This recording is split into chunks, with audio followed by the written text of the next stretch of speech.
सोचिए, जीवन का एक ब्लूप्रिंट, एक ऐसा कोड जो ये तय करता है कि हम कौन हैं, कैसे दिखते हैं। आज हम उसी रहस्य को खोलने जा रहे हैं। बात करेंगे न्यूक्लिक एसिड की, वो मॉलिक्यूल्स जो हर जिंदा चीज के बिल्कुल सेंटर में होते हैं। तो चलिए देखते हैं कि ये सब काम कैसे करता है। क्या कभी सोचा है कि हमारी एक एक कोशिका जो इतनी छोटी है कि दिखती भी नहीं, उसके अंदर जिंदगी की पूरी किताब कैसे लिखी हुई है? या फिर ये कि माता-पिता के गुण, उनकी आदतें, उनकी शक्ल बच्चों में कैसे आ जाती हैं? यही सवाल असल में आज के हमारे सफर का सेंटर पॉइंट है। और मजे की बात यह है कि इसका जवाब कहीं बाहर नहीं, हमारी कोशिकाओं के अंदर ही छिपा है।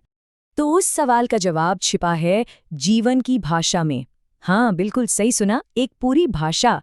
ये एक बहुत ही कॉम्प्लेक्स कोड है जिसे हमारी हर कोशिका पढ़ती है, समझती है और फिर उसी के हिसाब से अपना सारा काम करती है।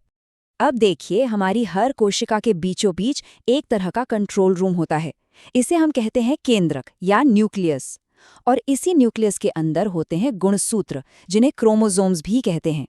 ये क्रोमोसोम्स ही वो जगह हैं जहां आनुवंशिकता यानी हेरिडिटी के सारे निर्देश संभाल कर रखे होते हैं। मतलब हमारी आंखों का रंग क्या होगा, हमारे बाल कैसे होंगे, ये सब यहीं से तय होता है।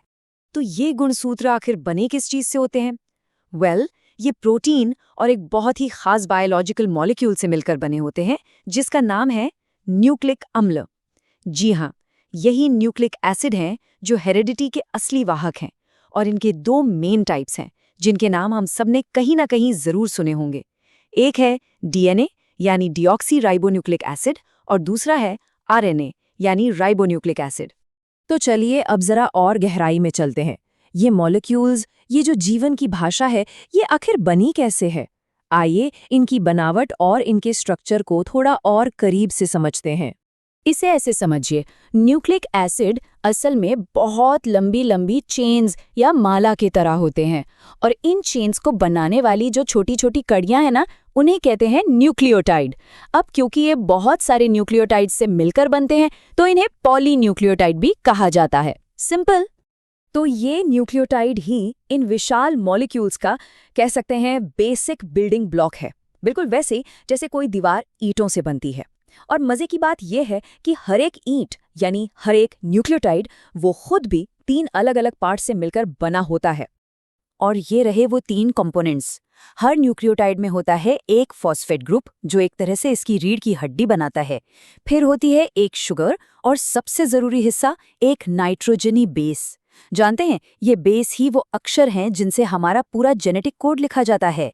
तो एक बार फिर से दोहराते हैं ताकि ये याद रह जाए। बस 3 हिस्से, एक पेंटोज शुगर, एक नाइट्रोजनी बेस और एक फॉस्फेट ग्रुप। ये तीनों जब मिलते हैं तो बनता है न्यूक्लिक एसिड का एक सिंगल यूनिट, एक बिल्डिंग ब्लॉक। अच्छा, हमने शुरू में डीएनए और आरएनए का जिक्र किया था, याद है?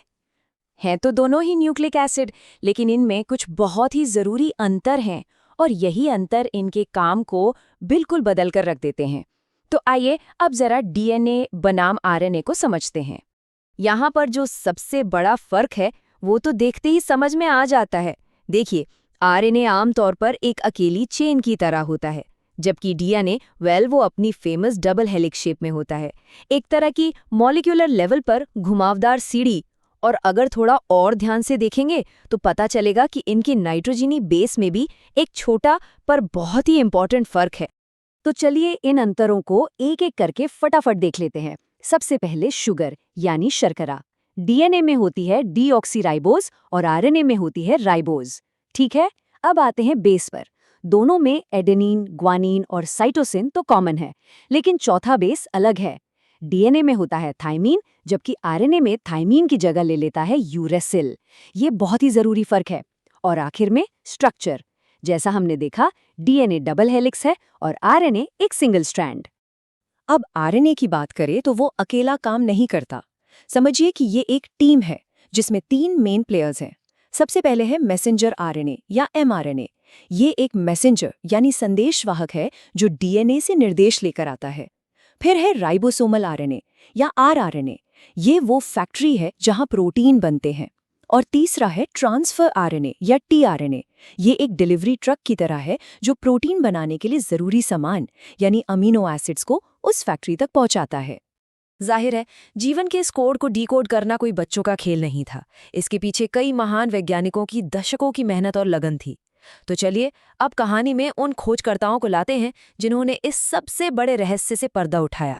जेम्स वॉटसन, फ्रांसिस क्रिक और मॉरिस विल्किंस, ये वो 3 नाम हैं जिन्हें डीएनए की डबल हेलिक्स संरचना की खोज का श्रेय जाता है। उनकी ये डिस्कवरी बायोलॉजी की दुनिया में एक बहुत बड़ा मील का पत्थर साबित हुई। और उन्होंने डीएनए के इस खूबसूरत स्ट्रक्चर को समझाने के लिए एक बहुत ही सिंपल और एलिगेंट सा एनालॉजी दिया। उन्होंने कहा कि ये एक मुड़ी हुई सीढ़ी यानी ट्विस्टेड लैडर जैसा है। इस सीढ़ी के जो 2 लंबे डंडे हैं वो शुगर फॉस्फेट से बने हैं और बीच के जो पायदान है वो नाइट्रोजनी बेस के पेयर्स से। कितना शानदार तरीका है इसे समझाने का। और अपनी इसी जबरदस्त खोज के लिए इन तीनों को साल 1962 में फिजियोलॉजी या मेडिसिन का नोबेल पुरस्कार दिया गया। लेकिन सुनिए, डीएनए का स्ट्रक्चर पता लगाना तो बस कहानी की शुरुआत थी। असली और बड़ा सवाल तो अभी बाकी था कि सेल इस कोड को पढ़ता कैसे है। इस पहेली को सुलझाने का क्रेडिट जाता है doctor Hargobind Khorana, Marshall Nirenberg और रॉबर्ट हॉली को। इन्होंने ही असल में जेनेटिक कोड को इंटरप्रेट किया, यानी उसकी व्याख्या की। और इसी काम के लिए, ये समझाने के लिए कि न्यूक्लिक एसिड में मौजूद जानकारी का सीक्वेंस प्रोटीन बनाने की प्रक्रिया को कैसे कंट्रोल करता है, उन्हें 1968 में मेडिसिन का नोबेल पुरस्कार मिला। तो अब हम जीवन की भाषा को समझना शुरू कर चुके हैं। हम इसके अक्षर जानते हैं, इसकी ग्रामर जानते हैं, लेकिन ये ज्ञान, ये नॉलेज हमें एक बहुत बड़े चौराहे पर लाकर खड़ा कर देती है। सवाल ये है कि इस शक्ति के साथ इंसानियत का अगला कदम क्या होगा? और ये एक ऐसा सवाल है जिसका जवाब सिर्फ साइंटिस्ट्स को नहीं, बल्कि हम सबको मिलकर खोजना होगा। इस जानकारीपूर्ण सफर में साथ देने के लिए